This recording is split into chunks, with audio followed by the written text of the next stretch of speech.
100 Challenge is moving off from the Olympic Park. There are extensive road closures along the route through East London, the City, Westminster and in West London.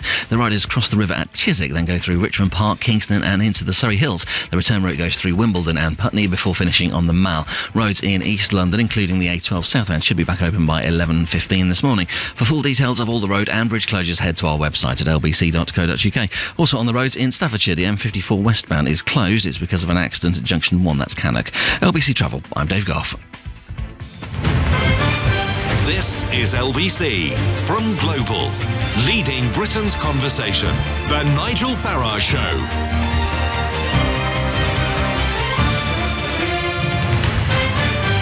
Good morning, everybody. Fake news. That's what Donald Trump calls mainstream media. And in response, the establishment call much of what happens on the internet fake news. Indeed, we've had for some time now a fake news inquiry going on in Westminster. It's the Digital Culture, Media and Sport Committee, chaired by Damian Collins, Conservative MP for Folkestone and Hythe. And they're saying that we face a democratic crisis due to harmful and misleading information being shared on the internet. Let's listen to Damian Collins speaking on Sky News earlier on this morning. A lot of the work we've done looking at the way in which news is shared on social media, particularly on sites like Facebook, shows that the level of disinformation and fake news can command a bigger audience sometimes than real news, and that such is the sophistication of the techniques used by the people that spread disinformation, it can be hard to prove where it's come from, who's behind it, or even to recognise the story itself as false. Now, what we conclude from that is that the tech companies themselves must do more to act against known sources of disinformation, and also because you can promote fake news and disinformation and political advertising through people's individual news feeds on Facebook, and there's nothing a user can do to stop that happening. It needs to be much more transparent. Users have got the right to know who is sharing information with them, where it's coming from, if it's a political campaign, who are they backing, who's funding that advert. At the moment, it's not been necessary for that information to be shared, and I think it should be, because then users can weigh up whether they're likely to believe a story that they see by understanding more about who sent it to them. So I think what Damian Collins is saying is that most of you are pretty stupid. You can't make up your own minds. If you get a message that comes to you via the internet, you're likely to believe it and act accordingly. And I think what Collins really means is that we voted for Trump and we voted Brexit and the Italians voted for Mr. Salvini and the 5-star because of everything that happened over the internet. And hey, hang on a second. What about television? What about radio? What about the newspapers? I mean, they're partisan. I mean, you could argue the newspapers have covered fake news stories for hundreds and hundreds of years. I see all of this, frankly, as being really sour grapes, what they talk about in terms of this culture and the dangers of it. I think they'd rather we didn't discuss things like borders and immigration. And yeah, sure, there's some absolute rubbish that gets put out on the internet by all sorts of people, but surely individuals can make their own minds up. Individuals can discern. I'm not impressed with this report one little bit, but I want to know from you. Does the internet unduly influence your opinion? And if you think, yeah, absolutely, Nigel, everything I get on the internet, I believe as the gospel truth, well, call me on 0345 6060 973. Or if, like me, you feel this is MPs talking down to us because we voted in a referendum in a way that they don't approve of, and we are big enough and ugly enough to make up our own minds, then text to 84850.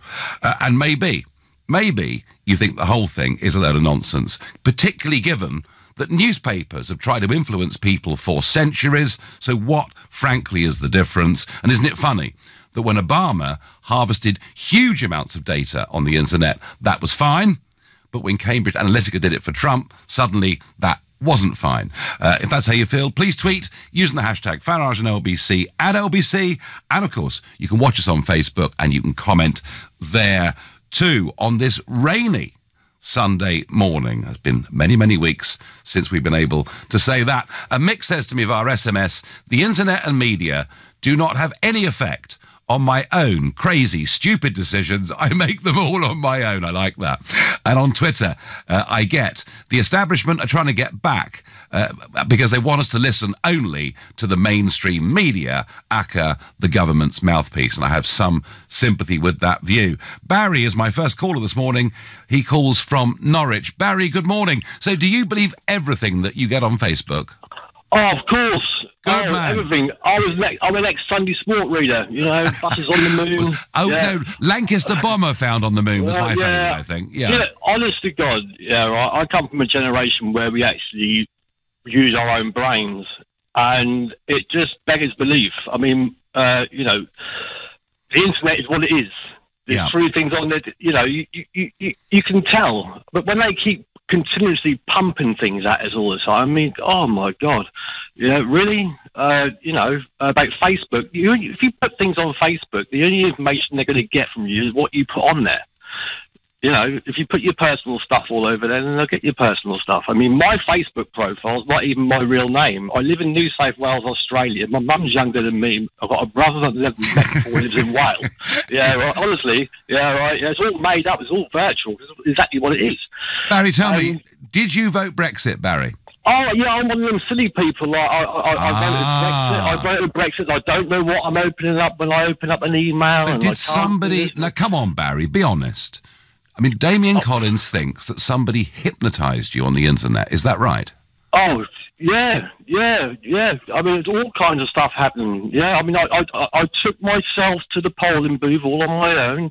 Yeah, right, and I put my little bit of paper in there and I voted out. I didn't need anyone telling me. I wasn't influenced by anyone. You're clearly very vulnerable, Barry. You're clearly very vulnerable.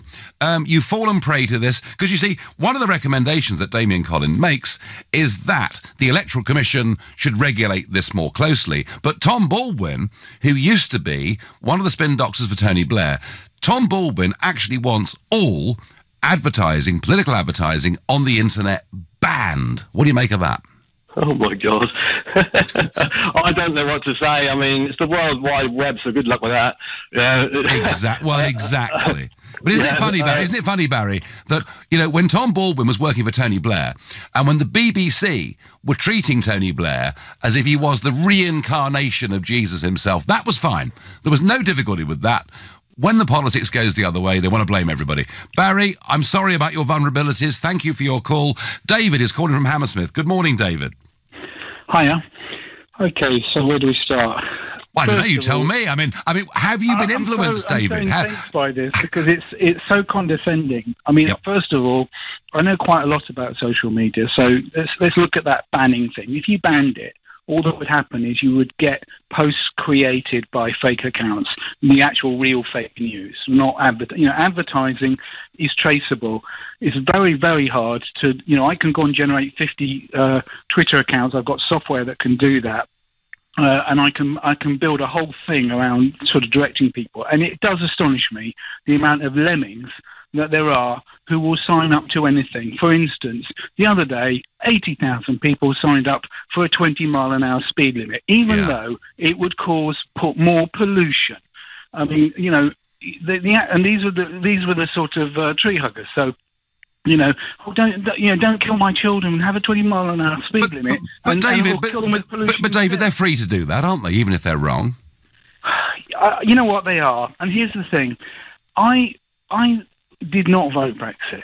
Mm-hmm. I would have voted Brexit, but I felt that it was going to be unmanageable, and that they would force us to have a second referendum. They would force us to keep going back until we made the right decision. Mm-hmm. And here's the thing.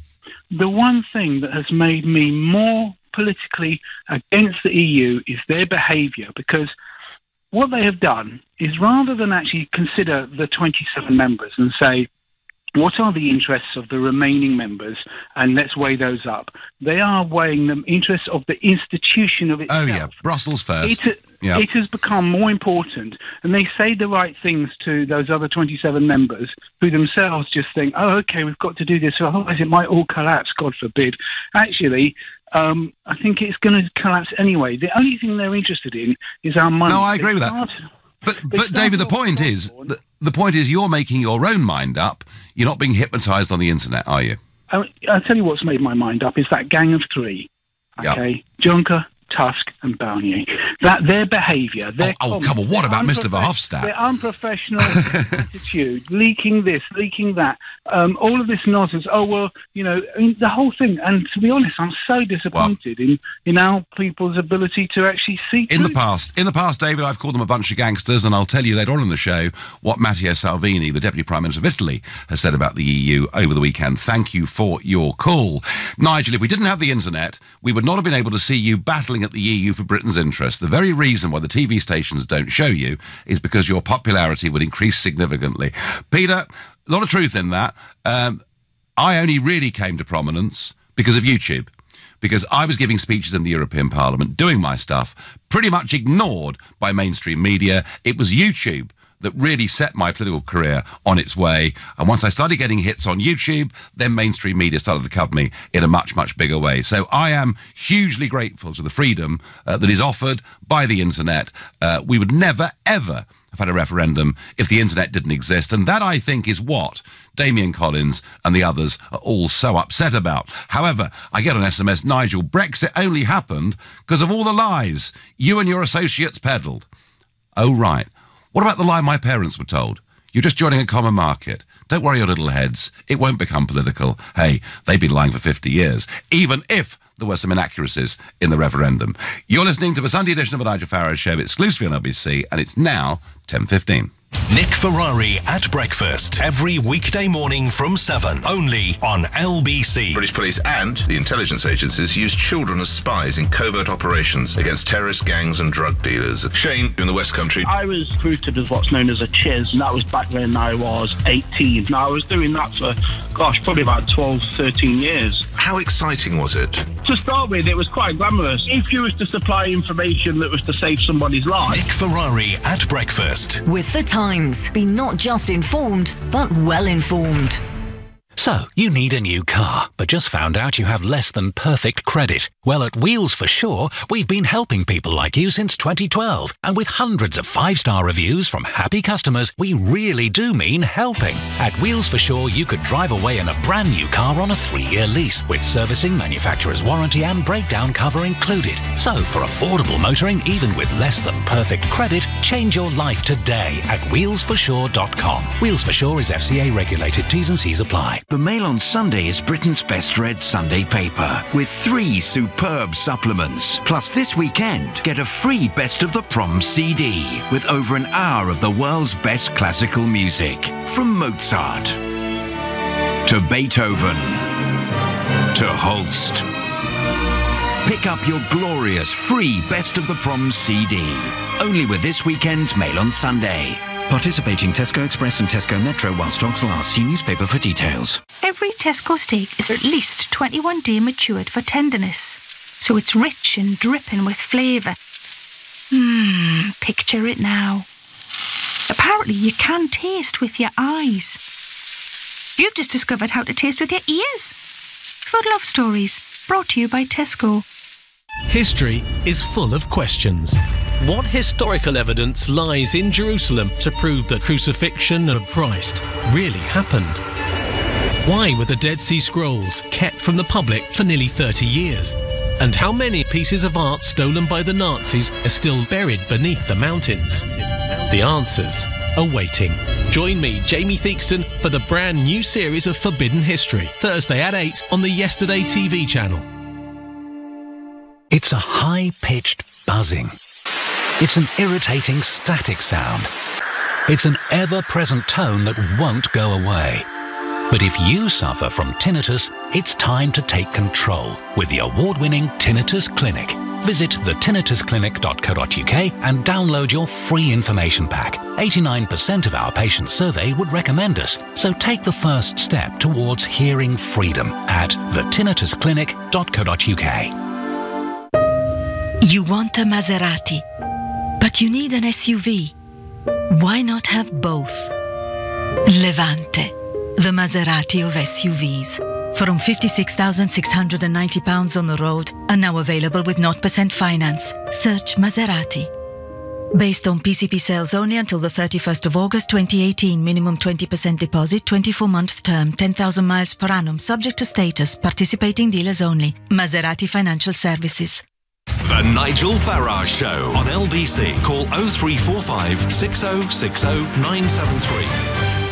Well, according to Damien Collins MP, who is, of course, the chairman of the Digital Culture, Media and Sport Committee, we are facing a democratic crisis because of harmful and misleading information being shared on the internet. And this is leading to demands for the Electoral Commission to flex their muscles, although they've been pretty useless at everything else in the 15 years of their existence, and for some, such as Tom Baldwin, a former Blair spinner, to call for all internet advertising to be banned. Quite how that would happen, I do not know. And whilst, yes, there is some utter rubbish put out on the internet, I'll tell you what, there's some utter rubbish written in the newspapers too. I don't believe we are unduly influenced by the internet. Tell me, have I got this right? Have I got it wrong? Fake news. Politicians have lied in manifestos for decades and backtrack when in power. Well, that's certainly true.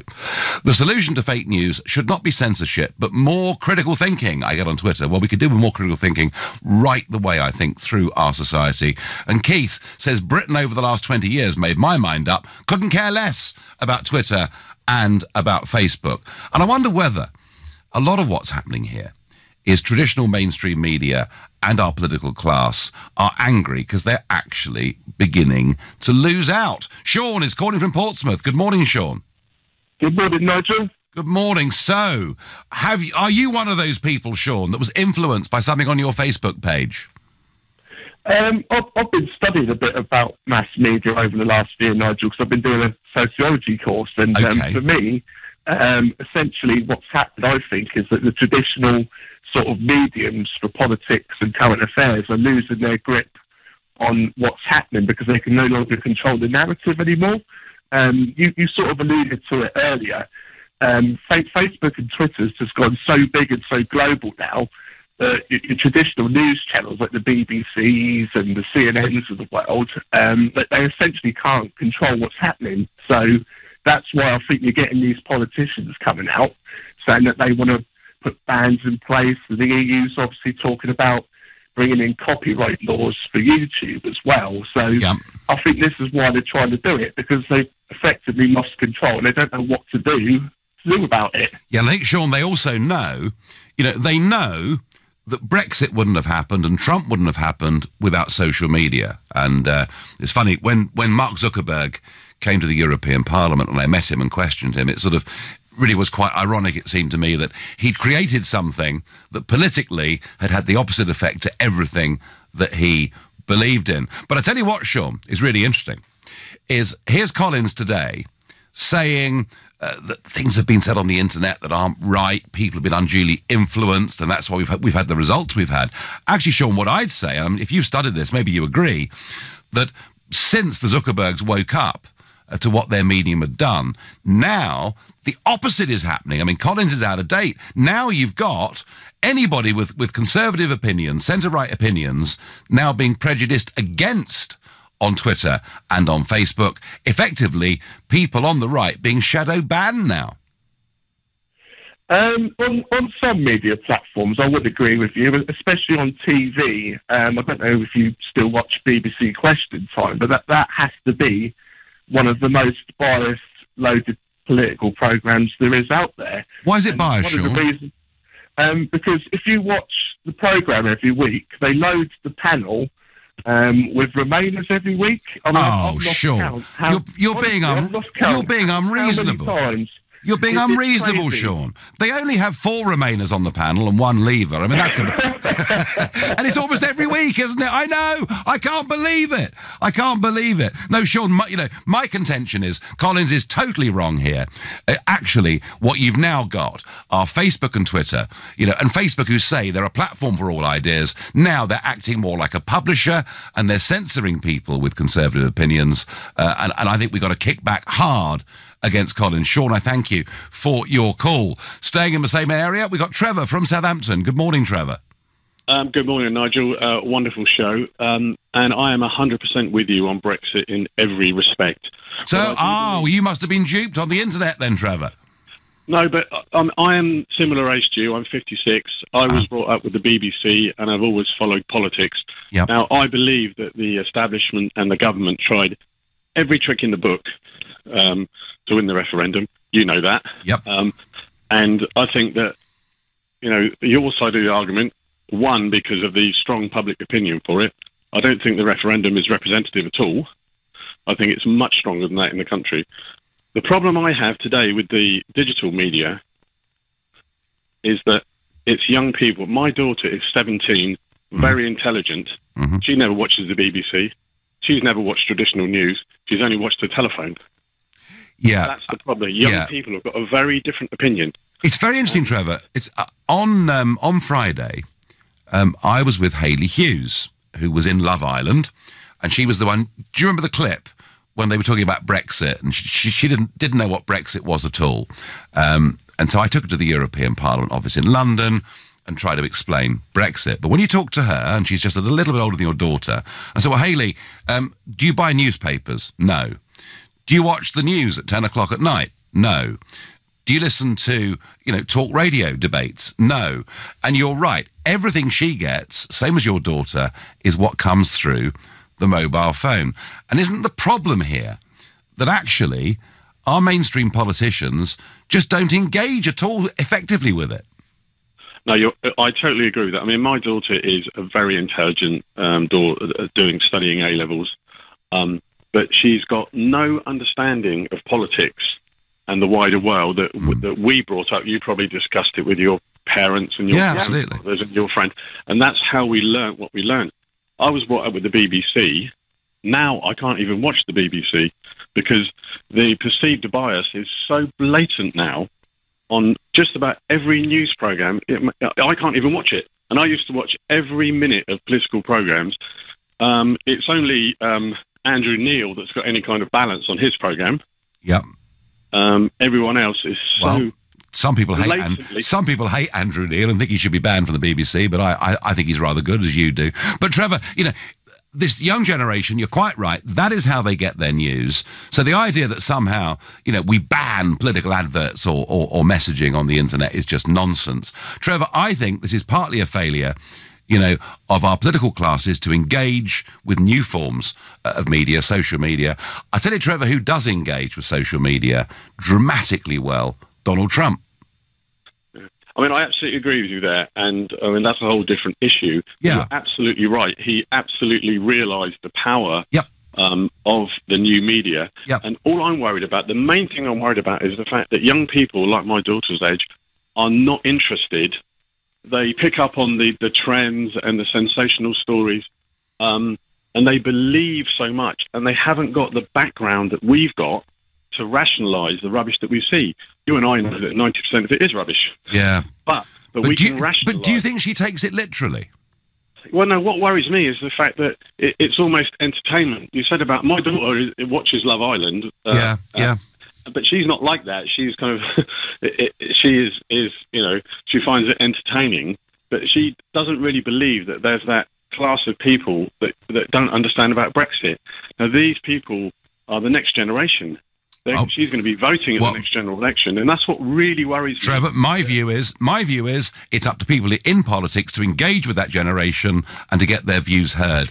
Most of our MPs have so tiny a social media following that they simply can't do it. Trevor, I thank you for your call. On Facebook, Paul says, Brexit and Trump have rocked the establishment. They cannot accept the fact they lost because more and more people are waking up and realising the left-wing liberal agenda isn't working. Chris says, how ironic, Nigel. People were unduly influenced by you and Johnson peddling lies, that's for sure. 350 million, Nigel. Well, Chris, I'd rather a slightly lower figure had been used than that. It would have been easier to defend, to go with the net figure, not the gross figure. But I mean, that 350 million wasn't put out over the internet, wasn't some sort of secret messaging. It was plastered over the side of a bus. The argument being made by Damien Collins is that people are being reached on the internet and somehow they're being virtually hypnotised. I just don't really get it. I don't really understand it. Doesn't make any sense to me at all. Anyway, folks, this is going to be a massive debate as time goes on. And I promise you, absolutely promise you, that there is no way that the idea of banning political advertising on the internet is ever going to work. It can't work. It won't work. And why don't political figures just understand that the world has changed, that an entire younger generation, are probably never going to buy a newspaper in their entire lives. They're going to engage on the internet. They're going to engage with each other. There is no way that you can... I mean, Tom Baldwin said of banning any political advertising.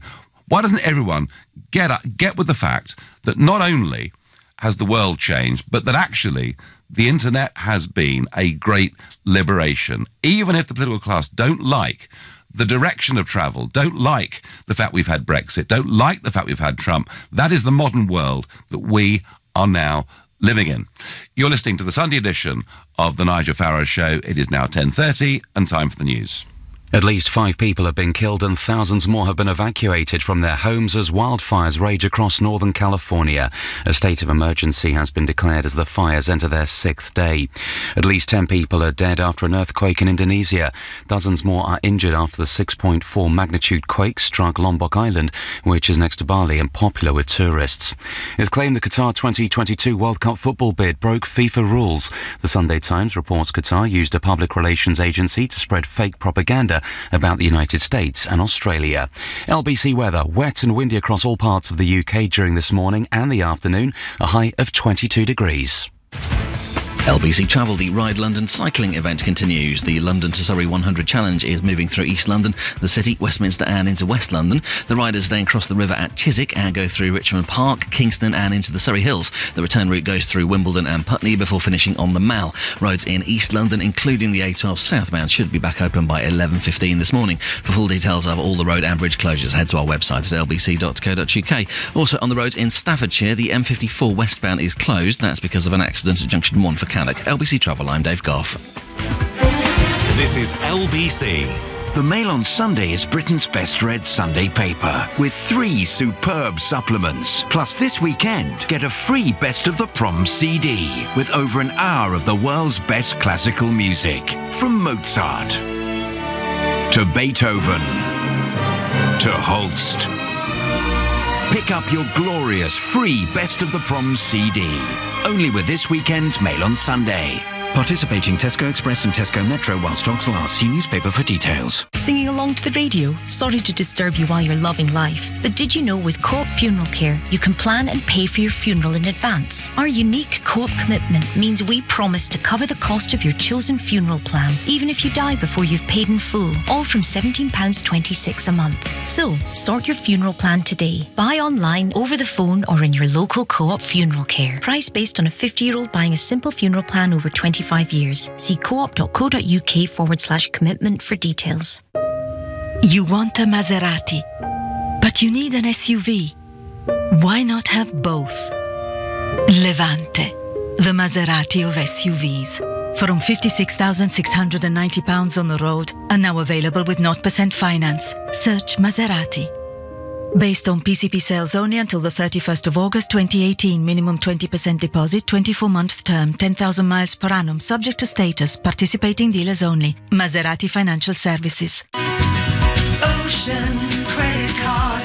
If you're looking for a credit card with a credit limit of up to £1,500, go to checkocean.co.uk and see in seconds if you'll be accepted for an Ocean credit card before you apply. Checking won't affect your credit rating, so it's a no-brainer. Find out if it's a yes. Go now to checkocean.co.uk. 39.9% APR representative variable. Intelligent Lending Limited is a credit broker. Capital One is the exclusive lender. Checkocean.co.uk.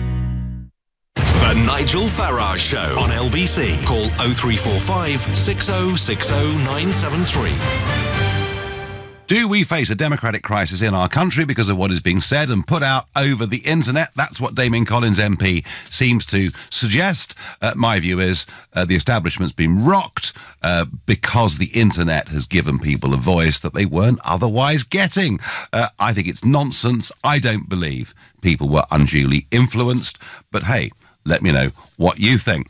Now, last weekend, Michael Gove was in his Surrey Heath constituency when a young voter quite aggressively accused him of betrayal over Brexit, something that Michael Gove fought back against very hard. And today, the front page of the Sunday Telegraph is Grassroots in Open Revolt, and it's talking about constituency associations being really unhappy with Mrs May's Chequers deal. And what I read from this is an argument that says, so far and no further, any more concessions, and we're really going to revolt in the most serious way. And one of the names mentioned on that front page is Councillor Richard Kellaway, and he is chairman of the Maidenhead Conservative Association, and you may know, of course, that's Theresa May's constituency. And he joins me now. Richard, good morning.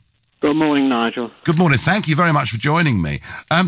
So are you in open revolt, as is being suggested by the Sunday Telegraph? Well, I hate to tell you this, Nigel. This is fake news. Oh, no, it can't be, Richard. It is the precise opposite of what I told the Sunday Telegraph. Right. What I told them was that we fully support Prime Minister. Of course we would. We're her own association. Yeah. I also said that the presentation last week to the chairman of the various other associations given by Gavin Barwell was extremely good, extremely persuasive, and taking the tenor of that meeting, most of the chairmen were very happy with it. Apart from the fact that people have to go out and communicate and tell people exactly what the details are. So your party loyalty is not under strain at all? Well, what is extraordinary is that we've had very little comments coming into our offices and things. I mean, I'm just surprised how little there is. I mean, obviously there are pockets of people who are desperately... I'm surprised, Richard, by that, because, you know, when I think about the Prime Minister's Lancaster House speech, which, by the way, I praised to the rooftops here on LBC, and then we fast forward 18 months to Chequers, which makes me very, very angry that so much of what she'd said... I mean, it has now been diluted, hasn't it?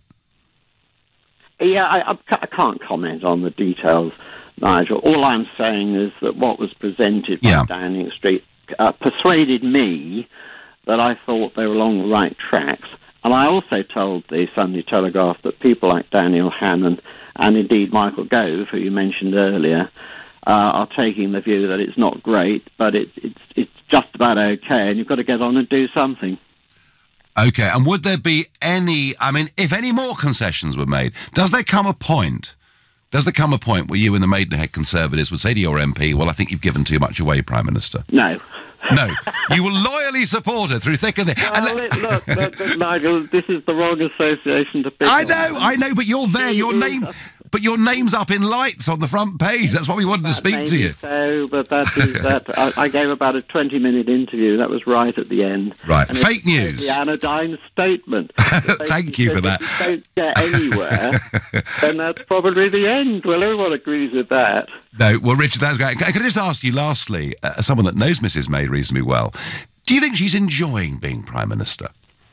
Well, to be perfectly honest, I think we all respect her resilience and her ability to stand up so well. Personally, I think she's coming out better in the past few weeks than she has done for some months. I think she's doing the best she can and seems to be thriving on it. Excellent. Richard, thank you very much indeed. That was Richard Kellaway, chairman of the Maidenhead Conservative Association. And wasn't it interesting what he said?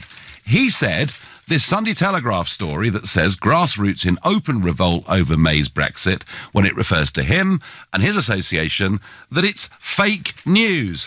Are you listening, Damien Collins? You see, fake news has existed in all forms of media for centuries. Just to pinpoint the internet, because that's where people with alternative views have managed to find an audience which has led directly to some quite radical political change, frankly, seems to me, to be not much more than just whinging about the results that happened a couple of years ago. And the idea you're going to regulate it more heavily or ban it is just nonsense. Kathy says, I haven't got the internet. Even if I did, it wouldn't influence me. I make up my own mind and I know what I voted for. And I get the internet needs to be better policed. I brought the book. I'm still not a millionaire. I took the tablets, and it hasn't grown. Thank you, Rob. We read into that what we want to. Bunkum, the political establishment is getting worried that the masses are waking up. They only want us to listen to their official line. And it is on so many big subjects, European Union, immigration, climate change, whatever it may be, where you get this absolute uniform line that we get from mainstream politics and from mainstream media, and a lot of people are very, very bored with it and want to have a proper conversation, which is what we try to do here on a Sunday morning. All views are welcome. Corbyn's popularity was built on Facebook videos, but that's okay. Well, is Jeremy Corbyn establishment or not? That's a more complicated question, and maybe one for another day. Perhaps the government should root out fake news within their own organisations before they dictate to us. Danny is calling from Epsom in Surrey. Danny, good morning. Nigel, do you know what? Before I make my point, if I worked in PR for about 25 years, and what I would do if I was at Conservative head office is I'd give you a job. Oh, would you? You know what? And do you know what that would do? I think that would appease and align everybody together. I would get you on the firm, Nigel. Well, I tell you what, Danny, had 2 years ago, after Brexit, if they'd said to me, can you come and give us a hand, I would have said yes. If they offered me a job now, Danny, I wouldn't take it, because I don't believe them. I don't think they're being straight with the British public. I think they've watered Brexit down significantly. And now, of course, they're telling us that we could need to stockpile blood and food, because if we get a no-deal Brexit, we're headed for disaster. So, Danny, even if they offered it, I'm afraid it's going to be a no from me. All right, well, so my point is really talking about social media and trying to ban it. Yeah. It's almost missing the point on the big issues. I mean, for me and people like me, like one of the big two topics on the doorstep in the last 6 general elections has been immigration. We had Blair's mass uncontrolled immigration, no caps on new EU member states, multiculturalism, and I think I call it like left-wing cause and effect. You get a Labour government in that do all these things, and then 15 years... I mean, I interviewed Phil Willis, and he admitted that they did it. They wanted to rub the noses of the right in diversity. Then 15 years later, you get the rise of UKIP and Brexit, and then all the left do is moan every day about it, but you created Brexit. You made it happen. It was down to you. You are the creators of Brexit, because I don't think if you hadn't have had Blair's policy on immigration and multiculturalism, and if he didn't cap the new EU member states, you would have never have had Brexit. I agree. No, Danny, look, I agree with you. And I remember back in 2004, looking on with incredulity as we opened up the door to 8 and then 10 former communist countries, some of which had not made the full transition to being Western democracies. So, no, I think that's right. I think Blair did create, by making these huge mistakes, the environment in which Brexit could happen. But I also do think that without the internet, it probably wouldn't have happened, because we would not have been able, through mainstream media alone, to get our voice out to the masses. No, absolutely. I can't stand it when the left-wing commentators sort of deride and kind of, every day want to knock Brexit and Brexiteers, when I kind of think to myself, well, without you and without your votes and the things that the party that you voted for did, we wouldn't have had it. So, for me, I don't know. It makes me very angry, Nigel. But what I would say as well, I am a Brexiteer, and I ran for UKIP in the local elections a few years ago, many moons ago. But I look at Theresa May, and I genuinely think she's trying to please everybody. But by doing so, is pleasing nobody. Yeah, Danny, I agree with that. I agree with that analysis completely, and thank you for your call. Nigel, I must be really stupid, since I don't have Facebook or Twitter, and yet I voted for Brexit. Very, very good. Phil from Wales says, what I call fake news is when the mainstream media persistently only show their narrative along with their spin, anti-Brexit and anti-Trump. Research yourself and make your own decisions on who to believe. I fear any more regulation will be a great loss to all of our freedoms. They fear the power of the internet. They do. And now the internet, through the big companies, is already bringing in forms of political censorship. You know, Donald Trump's engagement on Facebook is down 25% this year. Is that because he's had a boring, quiet year? No, it's because of the change to the algorithms. And if there is regulation of the internet needed, we need to regulate these big firms to make sure actually they're acting fairly to all sides of political debate, because they're so shocked by the monster they've created, the results that it's led to, that they are now shadow banning people on Twitter. It's happening. Richard is calling from Sidcup. Good morning, Richard. Good morning, Nigel. It's interesting you mentioned Eastern Europe a little while ago, because Damien Collins is starting to sound like somebody from the 1950s East German Stasi. Where he's now, he's sinister, and it's something that we should all be worrying about, because when you look at some of the main platforms now, like Twitter, you're even getting Satirists being shut down just for taking the mick out of the ridiculousness of this situation. And it's interesting that three main, you would know about this, that three main internet influencers have joined UKIP at a time when UKIP are resurgent and nobody trusts the Conservative Party. And I think Damien Collins is just throwing further petrol on the flames of that, because it is a deeply, deeply sinister move to make, and it's happening. It's coordinated. It's happening on the other side of the Atlantic as well, and it makes you wonder what would happen if Trump wasn't in power. So I think it's something that we should. Well, Richard, if Trump wasn't in power, they'd be far less worried about the internet. I think that's the truth of it. I mean, he has dominated social media in a way that no other global leader has. He has, and he's also encouraged and engaged other people as well. There's more free thinkers now on the conservative side of the argument that are actually, if you follow some of the debates on the internet, they're actually out debating these left-wing nutjobs as well. But you've got very dubious lobbying groups that are trying to shut people down as well for their opinions and their free thinking and the way they're viewing things as well. And it's just very, very worrying. And I'm not sure what direction the Conservative Party is taking, because it's beyond a nanny state situation now. I'm not sure. The answer is, Richard, they don't know either. Richard, I thank you for your call. And Mark says to me on Twitter, if you had £1 for every time you were wrongly accused of putting £350 million on a bus, you'd be quids in. Yeah, it was Boris. It wasn't me. It was Boris. You're listening to the Sunday edition of the Nigel Farage Show, exclusive on LBC, and it is now 10:45. This is LBC. On the outside, I'm Hannah Woods, but on the inside, I'm Jessica Ennis-Hill. I can't run the 100-metre hurdles, but now I go running in my lunch break with my friend from work. We keep each other going. So what Jess and I do have in common is a desire to get up and get active in the first place. And that's where my Vitality Life Insurance really helps, by giving me money off gym membership and half price on a lovely new pair of trainers. Take out Vitality Life Insurance today and you could get 40% off monthly gym membership at selected Virgin Active and Nuffield Health Clubs. Just search Vitality. A gym joining fee, minimum monthly premiums and conditions apply. Make Odeon your destination this summer. This is the CIA's mission. See Tom Cruise and the team in Mission Impossible Fallout this weekend. The CIA's been infiltrated. We're going to have to go it alone.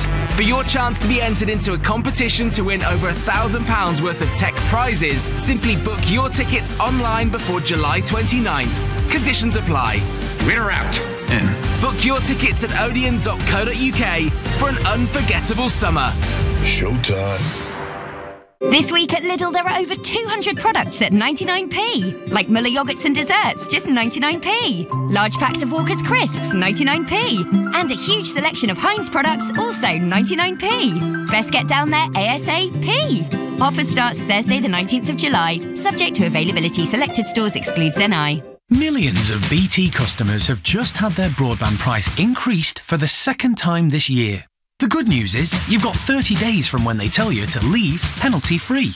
At TalkTalk, we're the only major provider to guarantee no mid-contract price rises on your broadband. Right now, our award-winning unlimited fibre broadband is just £24.50 a month for 24 months, including line rental.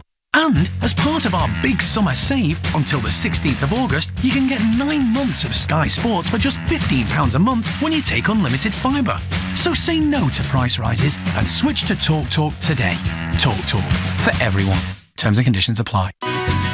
Ocean Credit Card. If you're looking for a credit card with a credit limit of up to £1,500, go to checkocean.co.uk and see in seconds if you'll be accepted for an Ocean credit card before you apply.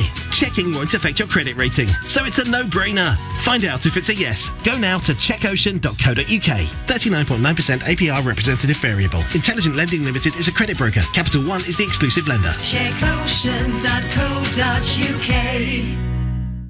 Nick Ferrari at breakfast every weekday morning from 7, only on LBC. British police and the intelligence agencies used children as spies in covert operations against terrorist gangs and drug dealers. Shane, in the West Country. I was recruited as what's known as a chiz, and that was back when I was 18. Now, I was doing that for, probably about 12, 13 years. How exciting was it? To start with, it was quite glamorous. If you was to supply information that was to save somebody's life. Nick Ferrari at breakfast. With The Times, be not just informed, but well informed.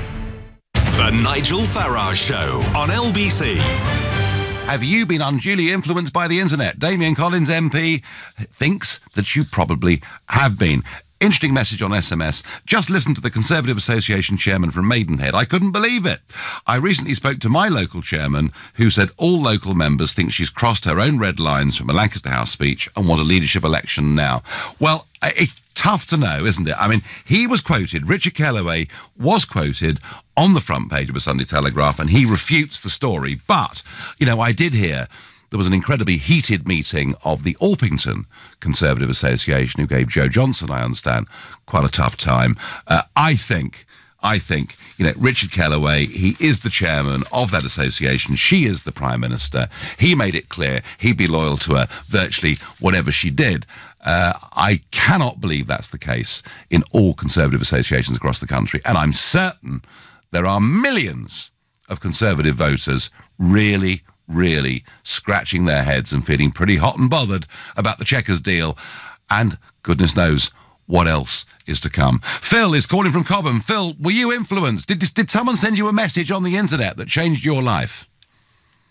Not at all, Nigel. I've got to ring up because your disingenuity on so many issues is unbelievable. Oh, right. Go on then. For example, you said yourself that just earlier that the reason why you got presence, if you like, within the media was because of the internet. That's right. Well, That's right. It wasn't, Nigel. Absolutely right. I know that it wasn't right. The reason why you got influence was because of the electoral system of the European Union. You got elected to the European Parliament. And Nigel, let me let you in a secret. I followed you as UKIP candidate in Eastleigh.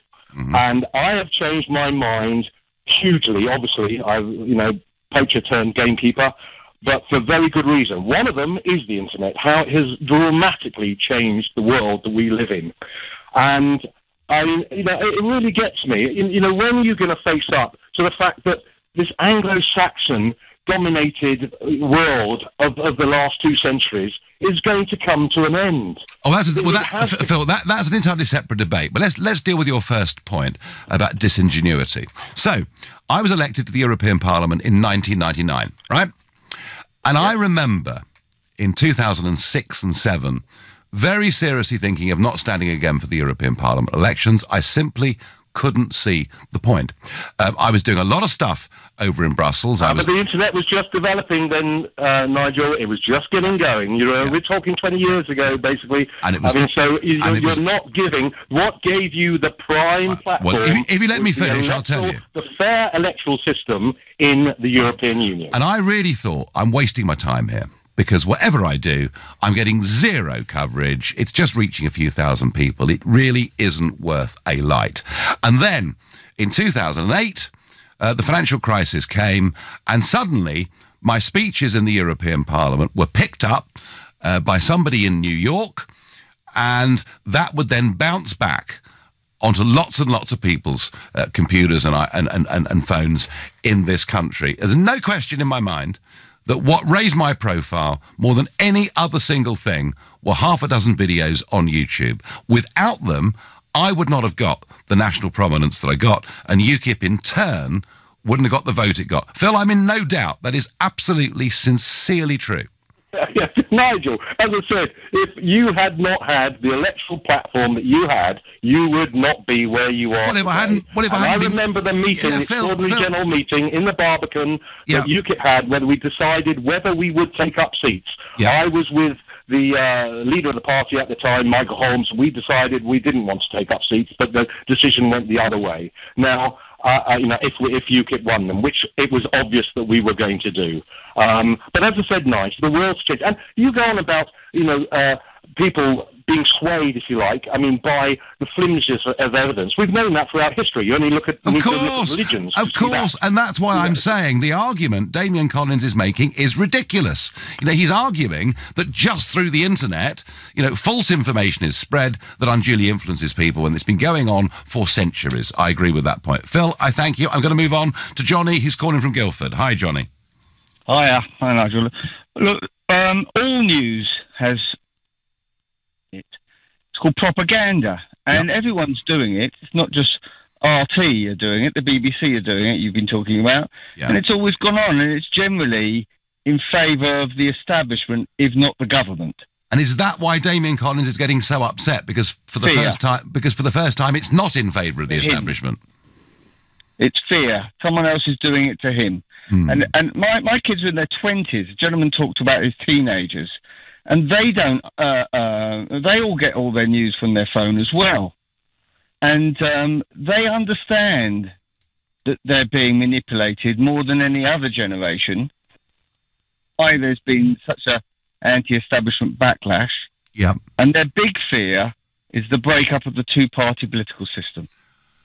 Ah, yes. That would, yes, that of would course. be a major problem for establishment. Because that must be preserved above all, Johnny, mustn't it? Because that matters more than anything. It does to the establishment. I know. Because I know, but it's very, very hard to see, even with people having access to more information, it's very tough to see, Johnny, how that two-party system breaks, isn't it? Well, it's happened in other countries, and it's going to be a businessman with some financial clout behind themselves who are apolitical, who come forward on a platform of libertarianism. Johnny, you're right. It did happen in Canada, particularly, where the Conservative Party collapsed and the Reform Party basically replaced it and then took it over again. I would love to see the two-party system break in this country. It's awful, but I don't think it's going to happen anytime soon. That's just my view. I wish I could say different. Yes, I'm influenced into thinking the Labour and Conservative parties are full of muppets. I grew up having respect and some admiration towards politicians. I now think they're just a bunch of chancers, says Paul. Let's go to Jack in Muswell Hill and see what he thinks about the use of the internet and our political views. Hi, Nigel. How you doing? I'm doing okay. So, good. So does Damian Collins have a point in your view? I guess he's got a point. Most people have got a point, right? But really, I suppose I'd like to talk about. You seem to be defending the use of social media advertising, specifically with the Vote Leave campaign. Oh, no, I mean, look, Obama did it on an industrial scale. I mean, it's available to everybody. And it just seems to me, maybe I'm wrong, but it just seems to me that the Collinses of this world are behaving like very bad losers. I don't think it's an issue of being a bad loser. So, for example, one of the unbranded adverts that was put out by Believe, which was apparently in no way connected to the Vote Leave campaign, was that Britain's new border is with Syria and Iraq. Click to save our NHS. Mm-hmm. Well, that's just nonsense, right? Because Turkey's not going to join the EU. Well, official EU policy was that Turkey should join, and it's worth remembering. And it's worth remembering, Jack, that one of the biggest cheerleaders for Turkey joining the European Union was David Cameron, who was actually the boss of the Remain campaign. So it wasn't wholly unfair as an advert. Yeah. Well, so do you think it was wholly unfair to not brand that advert? Do you mean in terms of electoral imprints? Yeah. So what we're doing is calling out an advert, right? Yeah. But it has no branding on it at all. Well, it could be an advert. It could be an opinion, couldn't it? It could well be, but it actually wasn't an opinion. It was a piece of campaign material. Yeah. That was put through. A group. No. Wait, let me finish. It was a piece of campaign material put through a company called Believe, which was given £625,000 by the Vote Leave campaign, which put the Vote Leave campaign over its spending limit. Yeah, I mean, that's illegal, right? Yeah, Jack, I think there is, if you look at the groups that were campaigning for Remain, there was another £7 million that was spent with an admission they had conference calls. But hey, Elcom haven't gone into that particularly. Jack, back to this point. So that message that Believe put out, do you think that should have had some explanation as to who the message was from at the bottom? Oh, of course, yeah. And the fact that it was paid for by a sort of secondary arm of the Vote Leave campaign needs to be made obvious as well. All right, so would your argument then be that there is some need for more transparency as to who is saying what on the internet? It should be regulated as TV adverts are, and at the moment it's not regulated like that. Well, we have no TV adverts, of course, at the moment in this country. We just have hardly believe it. No, Jack, that's a perfectly reasonable point. If people are spending money officially as part of a campaign, perhaps they ought to tell us who they are. I accept that point fully. I thank you. Now, ministers have drawn up plans to send in the army to deliver food, medicines and fuel in the event of shortages if Britain crashes out of the European Union without a deal. The Sunday Times reports that supermarkets are warning their suppliers to stockpile supplies such as tea and coffee. Do you think the government is being responsible in the case of a no deal, or are they overreacting somewhat? If you think it makes very good sense to do these things, then call 0345 6060 973. If you think actually the government is just trying to scare us, they don't really want a no deal, text to 84850. Or maybe they're trying to scare Monsieur Barnier into getting us a better deal, I don't know. In which case, tweet using the hashtag Farage and LBC at LBC, and of course watch us and comment on Facebook. On your radio, on your phone, and here. Play LBC. Leading Britain's conversation. This is LBC. From Global's newsroom at 11 o'clock, a state of emergency has been declared in Northern California after wildfires killed 5 people. Among the dead are 2 children and their grandmother. Thousands more have been evacuated from their homes as the fires enter their 6th day. Shasta County Sheriff Tom Boresco is urging people to be prepared. Have your car full of gas. Have those medications ready. Have that cell phone and cell phone charger ready with you. And then when you receive that notification, is to go. At least 14 people have been killed in an earthquake on an Indonesian island next to Bali. 40 others have been injured on Lombok. Rescuers say the number of casualties could rise. The chairman of Theresa May's local Conservative association in Berkshire has told Nigel there's no truth in a Sunday Telegraph report that he's warned the Prime Minister not to make further changes to her Brexit white paper. This is fake news. Oh, no, it can't be, Richard. It is the precise opposite of what I told the Sunday Telegraph. Right. What I told them was that we fully support the Prime Minister. I also said that the presentation last week was extremely good, extremely persuasive, and taking the tenor of that meeting, most of the chairmen were very happy with it. Official results show former international cricketer Imran Khan has won in Pakistan's polls, but will have to form a coalition government. His PTI party has won 114 of the 269 seats contested in the National Assembly. Mr Khan's former wife, Raham Khan, has told LBC it's a job he's waited a long time for. For 22 years, he had been offered places in other parties, because I think when you're that big, you have to remember Imran is like a demigod. He thinks he's a demigod. We have no other hero. We have no other celebrity. So for him to kind of accept anything less than a Prime Minister's role was not happening. That's not something that he can mentally accept. Qatar denies any wrongdoing following allegations it broke FIFA rules in its bid for football's 2022 World Cup. The Sunday Times claims it has evidence the bid committee carried out a smear campaign against its rivals. More heavy rain and gusts of 50 miles per hour are forecast for all parts of the UK today. The Met Office has a yellow warning in place for England and Wales until 3 o'clock, but its forecaster Becky Mitchell has told LBC the heat wave will return. As we head through next week, it's going to return a bit more like what we've seen recently. So high pressure returning across the south south of the UK, and things warming up as well. So I don't think this wet and windy weather will last for too long. Extensive road closures are in place across central and greater London and parts of Surrey for the annual Ride London cycling event. Mark Cavendish, the 2011 World Road Race champion, is among those taking part. Dave Goff will have more in the travel news in moments. LBC weather, wet and windy across all parts of the UK into this afternoon, a high of 22 degrees. From Global's newsroom, for LBC, I'm Philip Chryssikos.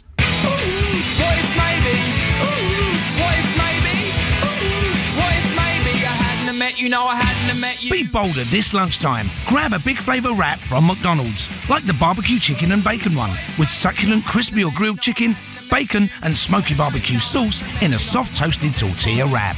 Today's $1.99 wrap of the day. Bold flavours, bold move. From 10:30am, price may vary, participating restaurants only. Rest of range available at regular price. LBC Travel, it's day 2 of the Ride London cycling event today. The London to Surrey 100 Challenge continues to move through Westminster and out towards Hammersmith. The riders then cross the river at Chiswick and go through Richmond Park, Kingston and into the Surrey Hills. The return route goes through Wimbledon and Putney before finishing on the Mall. Roads in East London and the city are starting to reopen now. For full details of timings and all the road and bridge closures, head to our website at lbc.co.uk. Also on the roads, there are queues on the M25 clockwise. A lane's closed because of an accident between Junction 5 for the M26 and Junction 6 for Godstone. LBC Travel, I'm Dave Goff. This is LBC from Global, leading Britain's conversation. The Nigel Farage Show.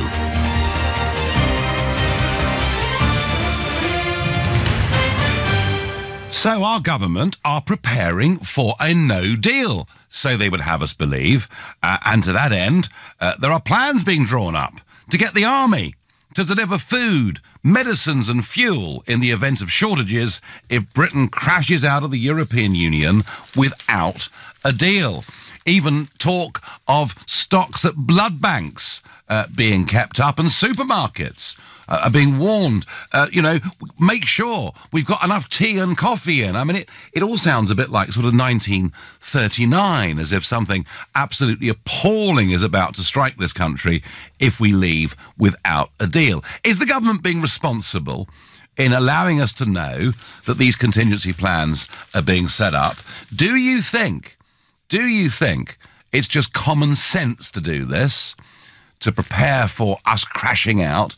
And if you do, well, call me on 0345 6060 973. Or do you think, actually, this is the government, this sounds a bit conspiratorial, I know, but it's the government trying to scare us, showing us that really no deal is not an option, and that's why they're saying these things, in which case text to 84850, or are they actually being really rather clever here? Are they showing Monsieur Barnier that we are prepared to leave without a deal if that is what we have to do? That's what you think. I wish it was true. Please tweet using the hashtag Farage and LBC at LBC, and of course you can watch us on Facebook and comment there too. You know, what actually is happening here?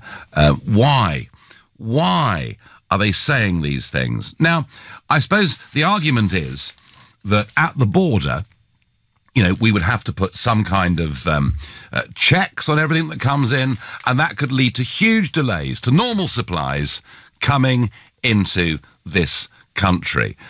Well, I don't see why it has to be. I mean, look, surely when it comes to any declarations for customs, we don't check every container that comes from China, do we? These huge quantities of goods that come into Felixstowe, that come into Harwich, and we don't check every container. We trust people to make the right declaration. So I don't actually see why. I mean, there might be short-term a few changes, a bit of minimal disruption, but the idea that, not enough food will get through for us to be able to feed ourselves, frankly, I find quite totally and utterly incredible. Richard from Chelsea says, as the government seems in a panic about a no-deal Brexit and stockpiling who knows what, presumably we'll be issued with ration books. Well, I did mention 1939, Richard, a moment ago. It just seems ludicrous. And I mean, sort of bear in mind, there are about 230 countries in the world. Only 28 of them are in the European Union. And how does the rest of the world manage, I wonder? There is no scaremongering. It's a fact. If we go to WTO rules, tariffs will put the price of food through the roof, and we will not necessarily be able to import food, at least initially anyway. I'm a Remainer, really, who does believe that we should leave now, but leavers should be honest about the difficulties coming and not say it's a Ramona scare. It's reality, says Daniela in Kent. Daniela, surely the point here is that if we leave the European Union, we could, if we chose, make food a lot cheaper, because we could buy food at the market price from anywhere else in the world. At the moment, being part of the European Union's single market and customs union, we put big tariffs on foodstuffs that come in for the rest of the world. Now, not all British farmers may like us doing that, but we could, with Brexit, make food considerably cheaper, perhaps 40 to £60 a month for the average family of four. We could do that. There may be another price to pay at the other end. And in terms of disruption, I just don't see it.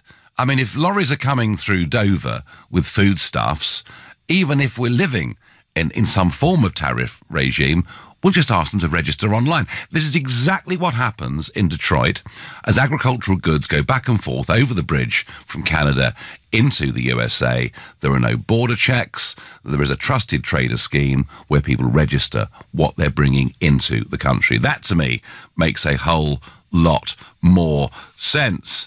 My first caller on this subject is... Who's my first caller here?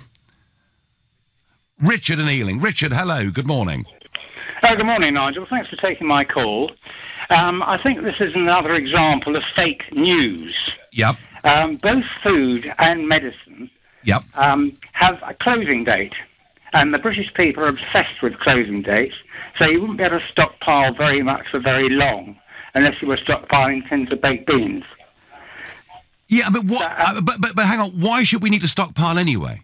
Well, exactly. And if they're going to stockpile food, why don't we stockpile supplies of German cars and Trinks wine? but nobody's making that point. But why are There's they? Big industry in Germany and France that will suffer. Well, of course. But why, Richard? Why are the government doing all of this now so publicly? What's their motivation, in your view? Well, it's obviously to trying to get,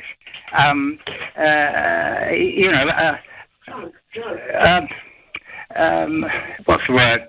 It's trying to squash Brexit, isn't it? Well, I think what it's doing, actually, I mean, my view, I could be completely wrong, I don't know, but my view, Richard, is what they're doing is saying, just imagine how appalling a no-deal Brexit would be, so that when she comes back with the worst deal that's ever been seen in modern history, we'll be told, well, it's better than having to, build up blood banks. Well, possibly. But blood doesn't keep very long either, so you can't stockpile that. Right, but baked beans you could stockpile. You could stockpile baked beans and corned beef, yes. This is, Richard, the whole thing's laughable, isn't it? It is a joke. Absolute joke. Thank you very much indeed. Well, I have to say, I do find this extraordinary, but maybe I'm going to be told by one of you that I've got this completely and utterly wrong. 0345 6060 973. Andrew in Docklands is the next caller. Yes, hi, Nigel. Yes, my view, this whole notion that the army would come in and actually stop food shortages is hilarious. I mean, you probably tell me how many soldiers we've got, but I think it's... Oh, not very many. Less than 100,000 or something. Or less than 80, I think, at the moment, yeah.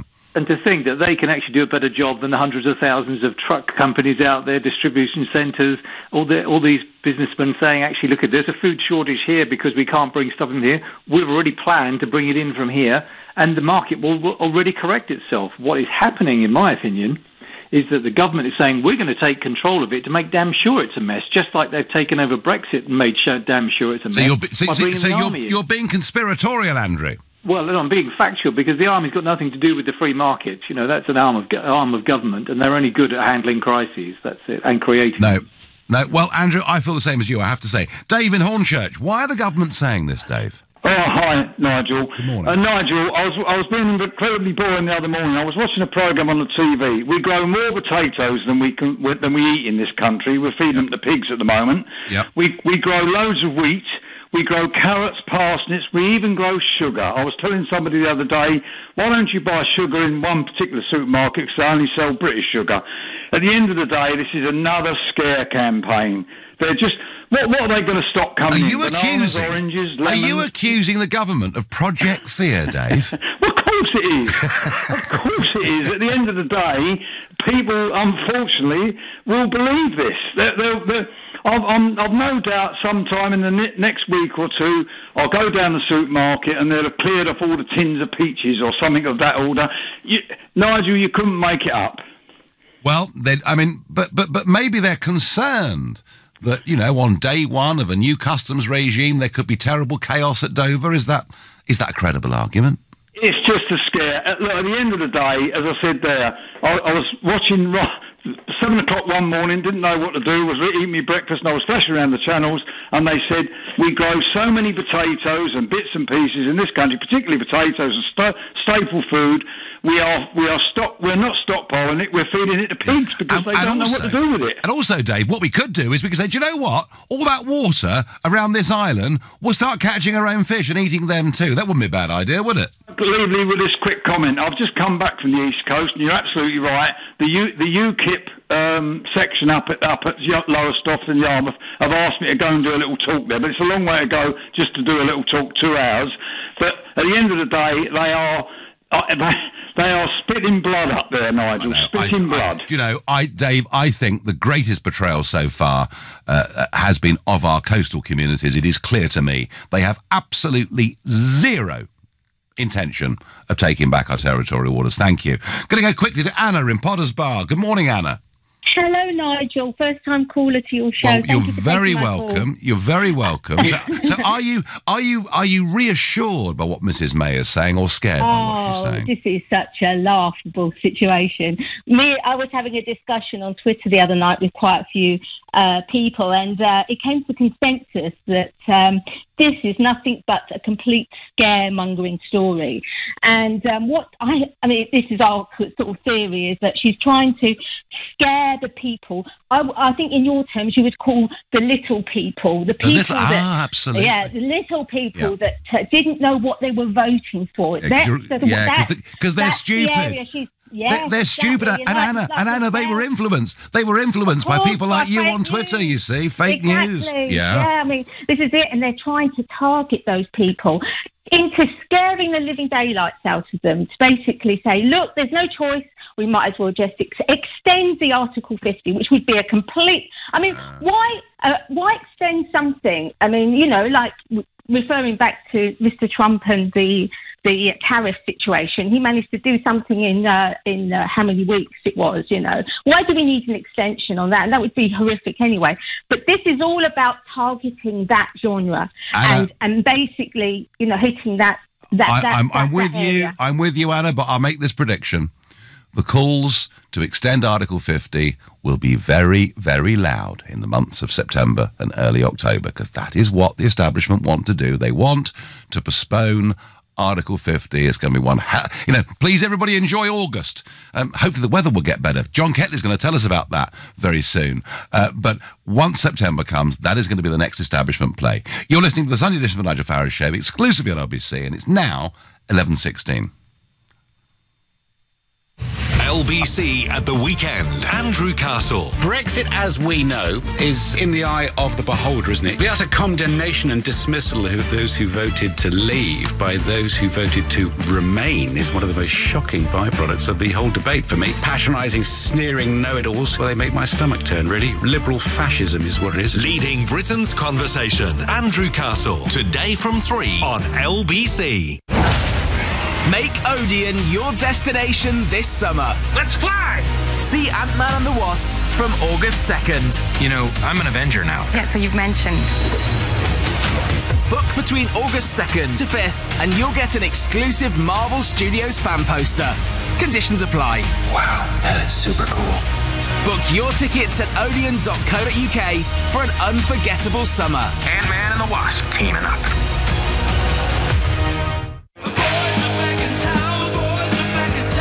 car drivers. Do you like saving money? How about time? If you answered yes, then you should visit Confused.com, where we guarantee to beat your car insurance renewal quote. And if we can't, we'll give you the difference plus £20. Can't believe your ears? Maybe you drove under a bridge and the radio went fuzzy, so let me repeat. The difference plus 20 smackaroonies. And now hear this loud and clear. Drivers win at Confused.com.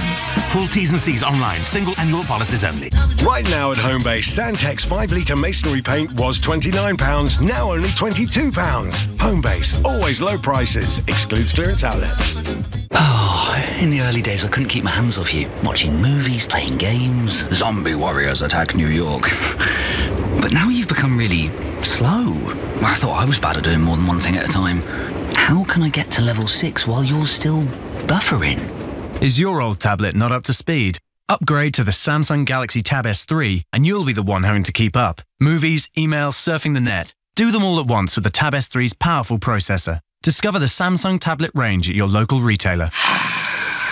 Just look at these steaks and burgers. You really are king of the barbecue, eh? Your local Co-op's latest deal is on barbecue favourites like British burgers, British rump steaks and Scottish salmon fillets. Any 3 packs for £10. So could you be king of making sure everyone's got a drink then, bro? Yeah. Subject to availability. See Co-op stores for details. Ocean Credit Card. If you're looking for a credit card with a credit limit of up to £1,500, go to checkocean.co.uk and see in seconds if you'll be accepted for an Ocean credit card before you apply. Checking won't affect your credit rating, so it's a no-brainer. Find out if it's a yes. Go now to checkocean.co.uk. 39.9% APR representative variable. Intelligent Lending Limited is a credit broker. Capital One is the exclusive lender. Checkocean.co.uk.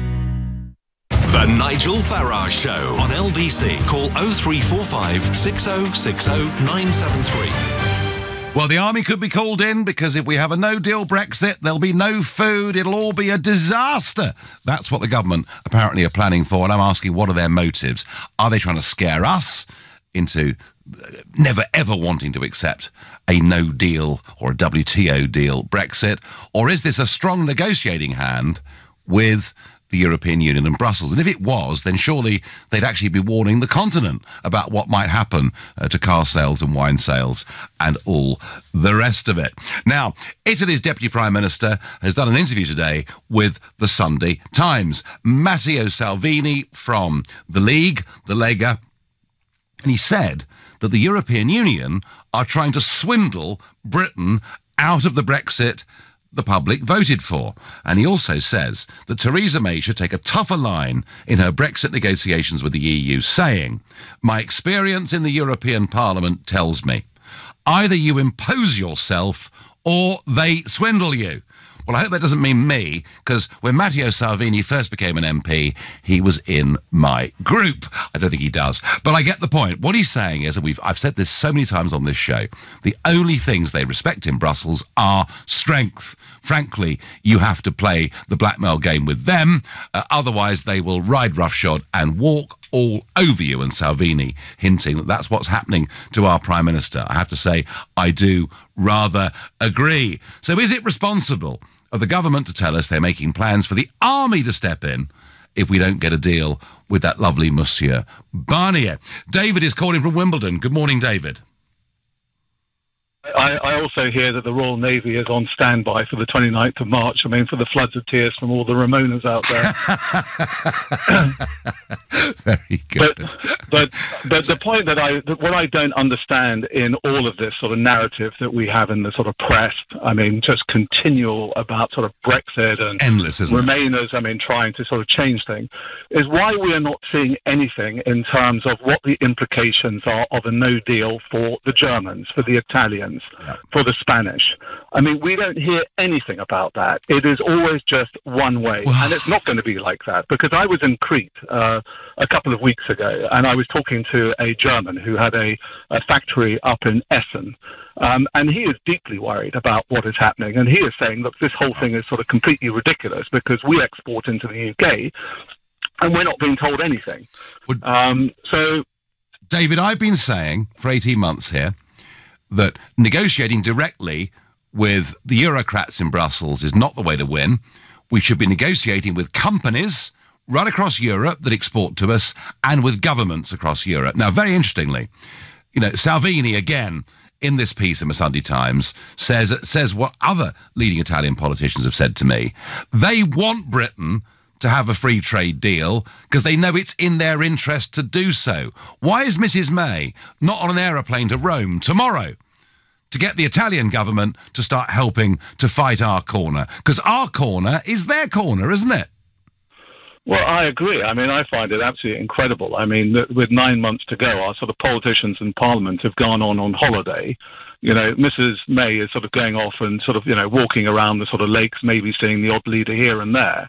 But we need, all hands at the pump. I mean, it's just like everyone is just sort of, abandoned ship.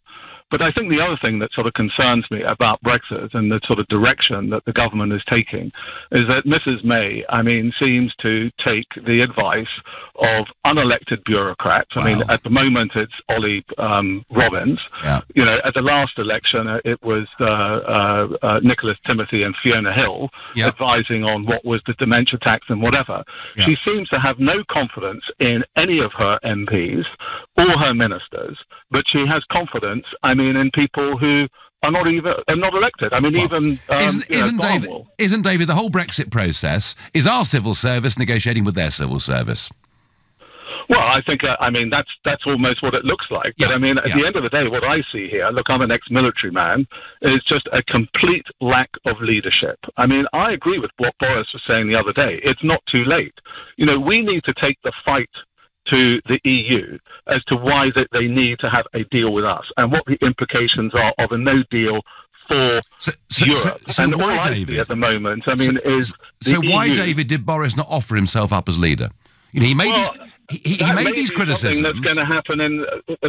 From one sort of hears it out there. There may well be a challenge. After the summer, there can't now be. Because Parliament is. But if there's a challenge after the summer, David, it will be too late to sort that out, to do the negotiation before the March the 29th deadline. They could have done the whole thing in August. Well, I agree with you, but as I said, we're leaving sort of things, a bit late. But I think that there is an interim solution. But the problem that I see is that between now and March, is that your friends, well, loose term, your sort of friends, in the European Parliament, the Barniers and Junckers and whatever, is that this is all about sacrificing Europe on the bonfire of their own vanities. The Europeans, on the ground can see it, but these idiots in Brussels, just don't do it. They are so set on this project that they will do whatever it takes. Oh yeah, Barnier said to me, it happen, and it can't happen. It just can't. Barnier said to me, David. Barnier said to me, "We've learnt the lessons of Brexit," and then described to me why they're going to centralise even more deeply. They just don't get it. David, I thank you for your call. Ben makes the point that if this crisis happened, it would be a good thing because we always strive forward and come together as a nation when we're up against it. We'd also find out who our friends are. Ben, we do not want it to happen and there's no reason why it should happen. Nigel, the plan is for us to get a bad deal from the EU and then a three-way referendum will ensue. A choice between accept a bad deal or accept a no deal or remain. That way the Leave vote will be split and Remain will be dominant, says Robert in Aylesbury. Well, yeah, this was the plan put forward by Justine Greening, and there'll be second options too. I do not believe that we will have a referendum in this country that is effectively multiple choice. I just don't believe that is acceptable. I think that a referendum has to be a simple proposition. That is certainly my view. Daniela is calling from Maidstone. Good morning to you. Good morning, Nigel. Go ahead. Yeah, no, do you think there is something legitimate in what the government is saying, or is it just project fear? I think as was the same during the campaign, there's fear-mongering on both sides and oversimplification on both sides. Mm-hmm. The government does have a point in that as we currently stand, we are unlikely to have a significant number of licensed medications available in this country because all our medications, be it human or veterinary, are licensed via the EU, and we still don't have a deal. So their argument for stockpiling medications at this stage is a valid one because, put simply, if we don't have insulin, diabetics will die. So I think they may have dramatized it. Mm-hmm. But Daniela, whatever registration, whatever regulatory authority oversees insulin, for argument's sake, if we haven't got enough, we can simply import it anyway, can't we? But it's not that simple. You're not going. The legalities around it are not as simple as let's just import it. It needs to be regulated, and so that's why I'm saying there's oversimplification on both sides. You're saying, "Oh, just import it," but it's not that simple. The government's saying we need to stockpile it. Well, actually, a deal needs to be done. Your other argument, I've just been listening to you talking about food, and you use the line farmers can produce cheaper food. Well, cheaper food invariably comes most of the time with lower welfare, and if you have lower welfare, particularly in animal production, you need more vets. As we currently stand, we're going to have a huge shortfall of vets when we leave, unless they allow us on the skills occupation list. So, I appreciate... So why would we have a shortage of vets? Because currently, we don't have enough vets in this country as it is, and we are propped up by the European vets that come in. No one's suggested throwing them out, have they? No, but if they're still not allowed to come in, we are going to end up with a shortage. As it currently stands, for example, for trade, for produce, for animal-related products, the minute we leave the EU, we are going to have a 300% shortfall in vets. And this is not me scaremongering, it's a fact. And I think that both sides need to be a bit more respectful and a bit more factual. Well, I knew we weren't. I knew, Daniela, we weren't producing enough nurses and doctors. I had no idea we weren't producing enough vets. No, but that's the point. That's what I mean. If that had been shouted from the rooftops, then you may have accused us of scaremongering. Whereas I'm respectfully telling you that Daniela, there is a problem. If I'm a buyer, right? If I want to buy someone's services and I pay money for it, if I want to buy someone's product and I pay money for it, I can do that regardless whether we're members of the European Union or not. So the problem you have with that argument is that say we're organising a trade deal, I don't know, with some Asian country, and that Asian country stipulates that before an animal product leaves this country, it needs veterinary certification. Okay. There's not much we can do about that. And as it currently stands, we don't have enough vets to certify for export. But that's not primarily why I rang in. I rang in to point out that this is not scaremongering. It's probably the wrong language being used, but it is true. Yeah. Hello? Yes. Yeah, Daniela? Yes. Yeah, sorry. I mean, just animal welfare. One thing we could do is we could stop the export of live animals, couldn't we? Yes, we could, but that was not your argument. Your argument was we could produce cheaper food. No, we could import cheap. No. We could have cheaper food. What I'm saying is we could buy food from Africa. We could buy food from all over the world without the current tariff that is put on. We could have cheaper food, but I accept your point. It could be a lowering of standards in terms of what we buy in the shops, and it could be bad news for British farmers. You know, but look, Daniela, thank you. You've made your points. But I still, you know, if we need vets, then we'll get vets to come and work in Britain and pay them to do so. I don't think we need the European Union to do these things. You're listening to the Sunday edition of the Nigel Farage Show, exclusively on LBC. It's 11:30 and time for the news with Philip Christakos. A state of emergency has been declared in Northern California as 5 people have been killed and thousands more evacuated in wildfires. Emergency services described the flames as the worst ever on their 6th day. The chairman of Theresa May's local Conservative Association in Berkshire has told Nigel there's no truth in a Sunday Telegraph report. He's warned the Prime Minister not to make further changes to her Brexit white paper. The Telegraph has published claims that Richard Kellaway said if Mrs May's Brexit plan were to be diluted, it would ultimately not be acceptable. From next year, anyone with a so-called hidden disability such as autism will be able to apply for a blue badge. Currently, only those with physical disabilities can apply to park in disabled bays. LBC weather, wet and windy across all parts of the UK through today, a high of 22 degrees.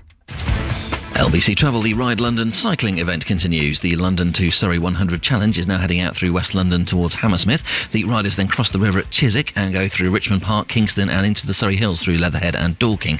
The return route goes through Wimbledon and Putney before finishing on the Mall. For full details of timings and all the road and bridge closures, head to our website at lbc.co.uk. Also on the roads, there are queues on the M25 clockwise. A lane is closed. It's because of an accident between Junction 5 for the M26 and Junction 6 for Godstone. LBC Travel, I'm Dave Goff. This is LBC. LBC has been finding out what it's really like to study at the Open University. I didn't have the traditional qualifications, and as I started researching, the Open University was absolutely above par. With A-level results coming up, LBC looked at the value of higher education and how it can bring employment opportunities for individuals and benefit employers. To find out about Open University and the benefits of adult learning for both individuals and employers, go to lbc.co.uk. Make Odeon your destination this summer. Let's fly! See Ant-Man and the Wasp from August 2nd. You know, I'm an Avenger now. Yeah, so you've mentioned. Book between August 2nd to 5th and you'll get an exclusive Marvel Studios fan poster. Conditions apply. Wow, that is super cool. Book your tickets at odeon.co.uk for an unforgettable summer. Ant-Man and the Wasp teaming up. This summer, spend your money as wisely as you spend your time. Discover the Skoda Fabia. With £2,000 towards your finance deposit, 3.9% APR representative, and 3 years roadside assistance. Driven by something different. Skoda. With Solutions Personal Contract Plan, 18s and over, subject to status. Offer available when ordered by the 1st of the 10th, 2018 from participating retailers. Excludes Fabia facelift and S+. Indemnities may be required. Skoda Financial Services. Skoda.co.uk. Next time you visit Costa Coffee, why not try our new Flat White? Made with a Cortissimo shot, the purest extract of coffee bean, which gives a smoother, sweeter taste. It's then topped with whipped milk and served over ice. The new silky smooth Costa Iced Flat White. It's the delicious flat white you're used to, just cold. Lizzie, floral designer at Zing Flowers.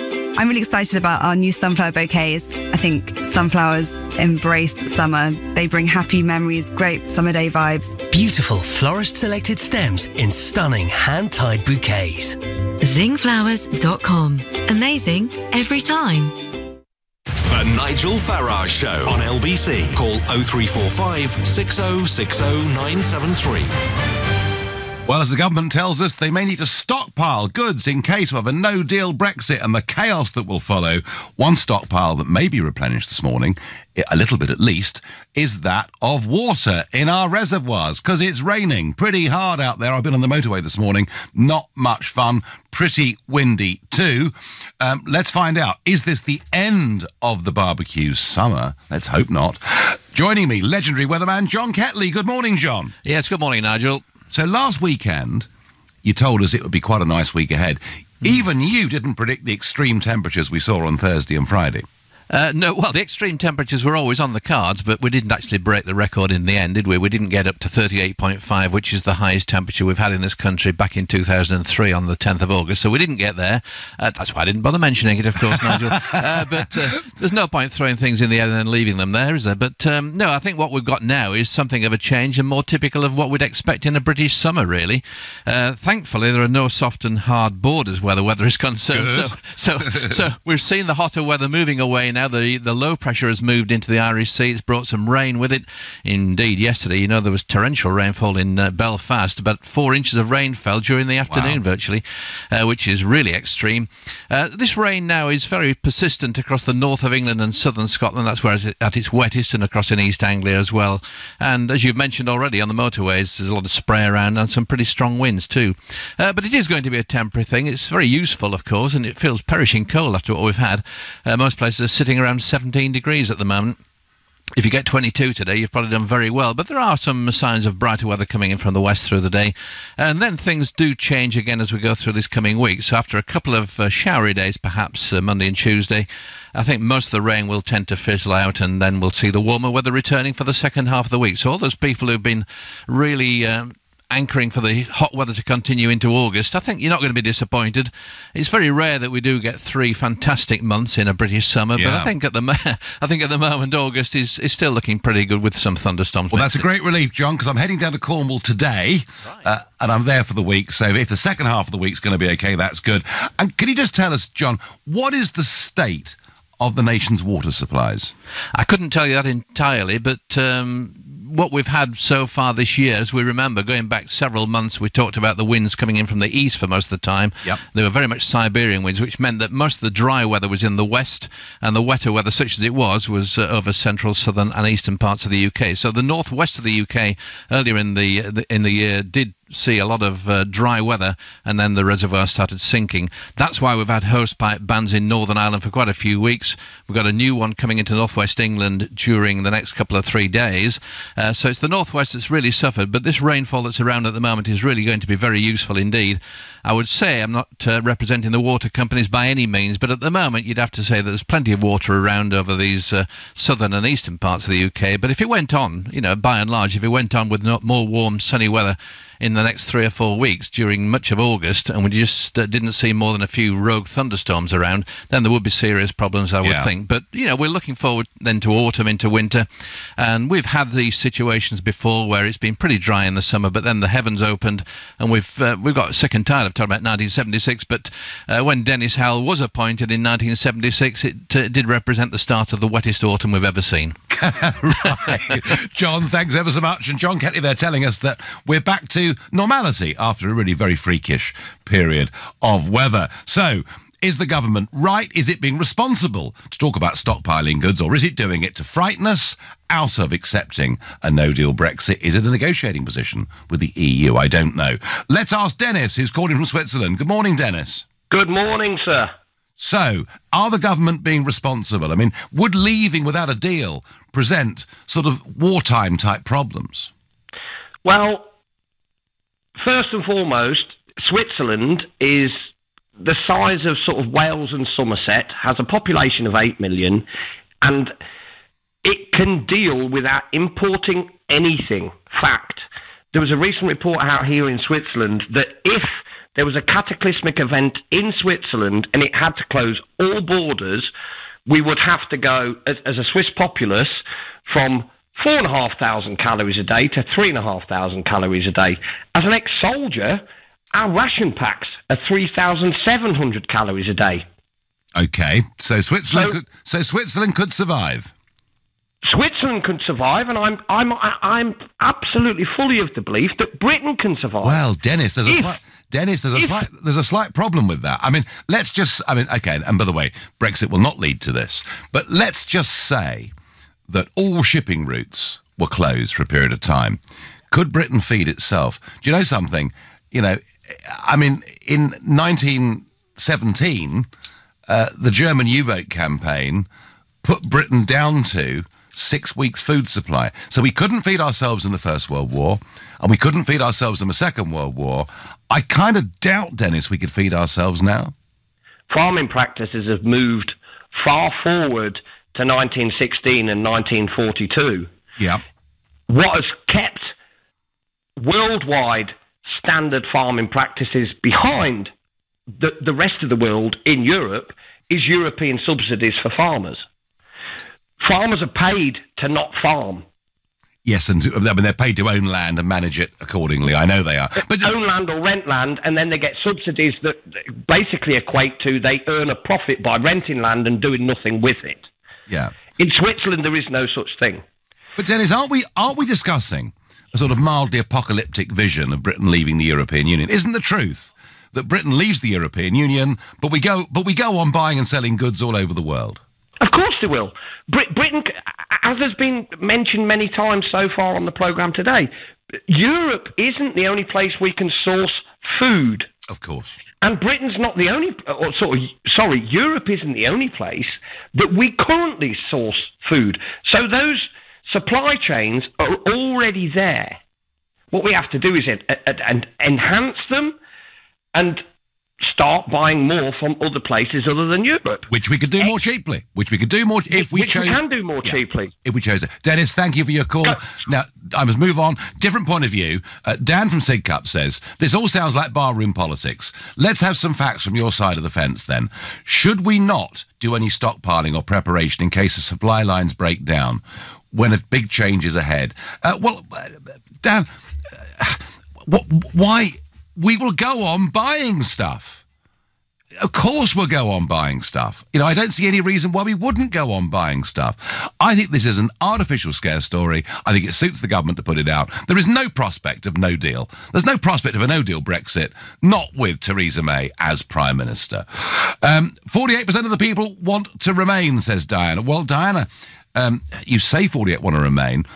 Polling I saw a month or two back suggesting that actually a third of those who voted Remain now say it was a democratic decision, so we should just get on with it. Plus also, quite a few, and we had one earlier on today, quite a few people who voted Remain who are just so appalled by the arrogance and bullying of the European Union that they now think we should leave. Hey, none of us actually know, but it was a democratic decision, and that's what's making many of us really, really angry. This never-ending attempt by the establishment to dilute it, to delay it, even perhaps to overturn it. John is calling from Gütersloh in Germany. How's my pronunciation, John? Not too bad, Nigel. Good morning. But if this is the British government's attempt at serious contingency planning, it's about as bad as their efforts at Brexit negotiation. It's utterly laughable. They'll be telling new mothers to stockpile nappies next. And they make it sound like the relief of mafficking. What would be effective? It does sound very dramatic, doesn't it? Well, it does. I mean, the idea that tens of thousands of soldiers, which is what they've allowed the armed forces to reduce to, smaller than armed forces smaller than a small town, is going to make a dent in any serious problem. It's ridiculous. What would be serious contingency planning is to open up more routes into the country for goods and services. They have allowed it to get to this choke point of one town in northern France, which is Calais, Folkestone Calais with a tunnel, and Dover Calais. What they should be doing, if we're talking about serious contingency planning, is the routes that we used to have to Belgium and Ostend. Well, do you know something? Germany. John, do you know something?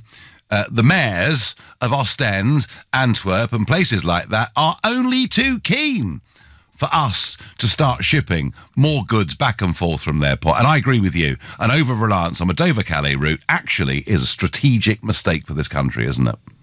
Absolutely. And it has been allowed to develop over the years in the interests of so-called efficiency. But you just have to see, whenever there's anything goes slightly askew, be it French fishermen blockading Calais, or whatever it is, it's become too centralised, and it's asking for trouble, especially in a situation where we're leaving. We need more routes. We need more access points to the continent. I think that's a very, very bright point, John. And the best one is the tunnel on the North Channel. We don't just need one channel tunnel. We need a North Channel tunnel between Stranraer and Northern Ireland. And is that about 12 miles? It's actually shorter than Dover to yeah, it is. Yeah. Where there is a will, there is a way, and if we open up a channel tunnel route to Northern Ireland, the goods from the south will end up flowing through the north and creating prosperity there. John, great call. Thank you very much indeed. I get on SMS, is May hinting that the EU would let us starve? I don't think even Mr. Verhofstadt on a bad day would hint at that. The whole thing seems like utter nonsense to me. Fear-mongering, trying to say to us, no deal is not an option. We're preparing, of course, because we're a responsible government. It's another form of Project Fear. You're listening to the Sunday edition of the Nigel Farage Show, exclusively on LBC, and it's now 11:45. Coming up at 12 on LBC, Majid Nawaz. Plans are drawn up to send in the army to deliver food, medicines and fuel in a no-deal Brexit. Scaremongering, or are Brexiteers simply in denial? Majid Nawaz on LBC. Fresh peaches, tasty tums, sweet Remain lettuce. Peaches £1 per punnet, sweet Remain lettuce 2-pack 89p. Cocktail on the vine tomatoes 69p per pack. Our latest fresh 3 summer deals at 3 great prices at your local co-op. Come and get them, great for summer. Subject to availability, see in store for details. Ocean Credit Card. If you're looking for a credit card with a credit limit of up to £1,500, go to checkocean.co.uk and see in seconds if you'll be accepted for an Ocean credit card before you apply. Checking won't affect your credit rating, so it's a no-brainer. Find out if it's a yes. Go now to checkocean.co.uk. 39.9% APR representative variable. Intelligent Lending Limited is a credit broker. Capital One is the exclusive lender. Checkocean.co.uk. Clear a desk, clear an office, clear a worksite, or clear a warehouse. With Clearabee, you can clear your work's rubbish quickly, easily and affordably. Choose our B-Bag skip bags, which can fit where skips can't and are suitable for day-to-day waste, specialist construction and more. Or let our man and van rubbish removal service clear it all for you. The choice is yours. Book now at clearabee.co.uk. Clear rubbish easily. Clearabee. At Wickes, right now there's up to 50% off kitchen installation. Explore the wide range of stunning styles and book your free design appointment today. T's and C's apply. When we first went out together, I was real proud. You looked the business. Bright, sharp, sexy. But now you've just lost your sparkle and, well, to be honest, I can't be watching the Reds on a screen that's any less than perfect. Has your old tablet seen better days? Upgrade to a Samsung Galaxy Tab S3 and the astonishing 4-speaker immersive display will make you feel like you're actually there. Save £130 on the Samsung Galaxy Tab S3 at Curry's PC World. The Nigel Farage Show on LBC. Governments are going to start stockpiling things, getting the army ready in case of a no-deal Brexit. Carol on Facebook asks, why can't we produce our own medicines and food and eat seasonal fruit and veg? Well, Carol, perfectly fair point. I mean, a caller earlier suggested that we wouldn't need to, if there was a crisis, we wouldn't need to import any food. Well, OK, we could start catching our own fish and doing a few things, but actually, can Britain completely feed itself? We certainly couldn't in 2 world wars. It was something in the end that could have cost us the First World War. I don't know the answer to that question. If anyone does, please, please, please let us know. If there was a disaster, could we be self-sufficient? But the real point is, we are a trading nation. We're a much bigger trading nation than any of the other European countries. We've been doing this for centuries. We are a mercantile nation. We had a mercantile empire. We buy and sell things. Those of us that want Brexit are not doing it to put up the drawbridge. We're actually doing it to extend our reach and our influence across the world. And I just don't get the argument that because we're leaving the European Union, we won't be able to buy food or medicines. Gary says to me from Muswell Hill, in regard to Daniella's call, the regulations for drug standards in the EU match ours now, so we can just carry on importing them post-Brexit until we can make other arrangements. Gary, that seems eminently sensible to me. Russ says, so much doom and gloom, just like the millennium bug. Oh, do you remember that? I mean, the world was going to come to an end, wasn't it? Everything would break down. We were told the world would stop. Midnight came, and what happened? Absolutely nothing. The sun came up, and we all got on with our lives. What's the difference with vets coming from Poland and Bulgaria, or doctors coming from India or the Philippines or Jamaica? Ken from Edenbridge. Ken, if we genuinely don't have enough vets or doctors, and by the way, we should be training our own people to do stuff, but if we have a shortage, as you say, it's not just Europe. We can get them from the rest of the world. I don't know when we're going to get this out of our thinking, that somehow Europe is the be-all and end-all. The Eurozone is about 15% of the global economy. There's a great, big, exciting world out there, folks. Paul is calling from Manchester. Paul, why are the government saying these things to us? Well, I think, as you've quite rightly said in that summary there, Nigel, spot on. They want us to forget that we are, in fact, Britain and not the UK. I wish they could just delete this letter UK from the dictionary, because we're not the United Kingdom. We are Great Britain and Northern Ireland.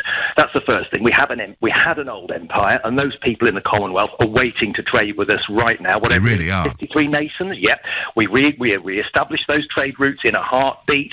As you say, 15%. What about the other 85% of the world trade? I mean, we should be in on that today. We shouldn't wait 2 years to March the 19th. We shouldn't be waiting. We should be doing it now. And as this whole rubbish about Project Fear 2.0, I mean, nobody within their right mind believes a word of it, because we know full well that any nation state has a complete civil contingencies program already in place. They have legislation. So there's no way the UK is going to fall apart just because Guy Verhofstadt's having a bad day. So why, Paul? Why are they doing it? Well, it's part of kicking the can along the road, isn't it, Nigel, into the long grass? Yet again, they're trying to boot it into the Remain camp with all this nonsense about Alistair Campbell saying he's going to lock Brexit ears up. I mean, they're getting so desperate now, they're coming out with any old rubbish just to try and kick it further down, because I think that either we'll get so fed up with it that we'll even concede to some form of second referendum, which, of course, we never will, and I think even Cameron said there never would be, and even Theresa May saying there won't be. I can't even see a platform on which they could even base that based on the terms of the deal. The thing is, why don't we then have a third referendum to say, we want to have a casting vote on whether we agree with those terms? I mean, it's endlessly goes on and on and on. It's very boring, isn't it, Paul? Yes, we're wasting time because we could be cracking on becoming the new Britannia that we really should be, which is what everybody voted for. But you'd need leadership to have that, wouldn't you? And I don't think we've got it in Theresa May. I know some people get upset that I keep saying this, but I genuinely believe she's not the right person to take us through this project. She doesn't have a global vision for Britain. No, she does not. I think the problem is everyone is casting around for a leader now, Nigel. I don't want to make obvious sort of stupid statements, but you know what I'm getting at. I mean, who can actually be the flag bearer, because the new Churchill for this? Who've we got? I mean, who's prepared to, literally step up to the plate? Anyone that believes in it, Paul. Anyone that believes in it. Yeah. Paul, I thank you for your call. Yes, thank you, Nigel. No, good to hear from you. Stockpiling amounts to being proactive towards Brexit, deal or no deal, says OJ. Well, it's proactive, but firstly, is it necessary? And secondly, why is it being talked about now? It's being talked about because they are basically trying to frighten us into accepting whatever dismal deal Theresa the Appeaser gets from Barnier. That is my view. I could be completely wrong. Tell me I am on 0345 6060 973. Why does no one ever mention that we are owed from the EU assets? Well, has it just been written off? Mark, there is an argument that far from us paying 39 billion, we in fact are a shareholder and we're selling our stake in the club and they owe us a considerable sum of money. There's also an argument that given, for the course of the last 20 years, the fact the accounts have not been signed off properly by the auditor, billions of British taxpayers' money have been squandered, gone to the mafia and goodness knows where else, which is why Donald Trump said to Theresa May, start the negotiations off by suing them for money that they owe you. And that was his suggestion to the Prime Minister. Unsurprisingly, that suggestion was not picked up. Let's go to Butts, who's calling from High Wycombe. Good morning. As I've been listening to you, other than the question I'd like to ask you, and other thoughts come to my mind, if I could mention it to you. Please. At the moment, if I'm on holiday in Germany and I break my leg, I get the wonderful treatment as I would here.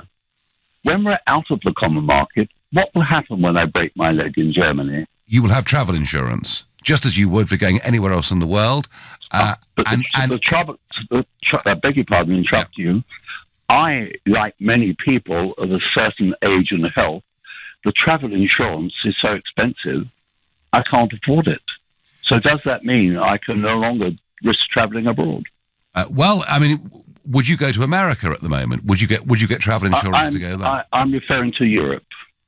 Well, Europe is one little bit of the world, and the problem with the medical system, of course. I'm well aware of the charms of Europe, but I want to ask you to tell me, and I'm sure you know, what will be my position? I had cancer. I cannot afford travel insurance. So what will happen to me if I have an accident and an illness in the common market? We may choose. I would retrieve the same benefits as I do here. And the problem is that far more people from the European Union use our health service, and we finished up as a big financial net loser from this. Now, what we can do if we choose is to have a degree of reciprocity, but it needs to be done on a much better basis than it's currently being done. Anyway, your point was? I've asked is not the injustice of how many come here. What will happen to English citizens travelling in Europe who cannot afford, through illness, medical insurance? Well, if they can't afford medical insurance... When they fall ill, they cannot go. Is that what you're saying? Well, if you're saying you've got cancer and you can't go to America, or you can't go to Australia... No, I'm talking about Europe. Well, we'll have to see. We could go for reciprocity with countries, but we certainly can't. I'm very difficult to see how we can do it with the whole bloc.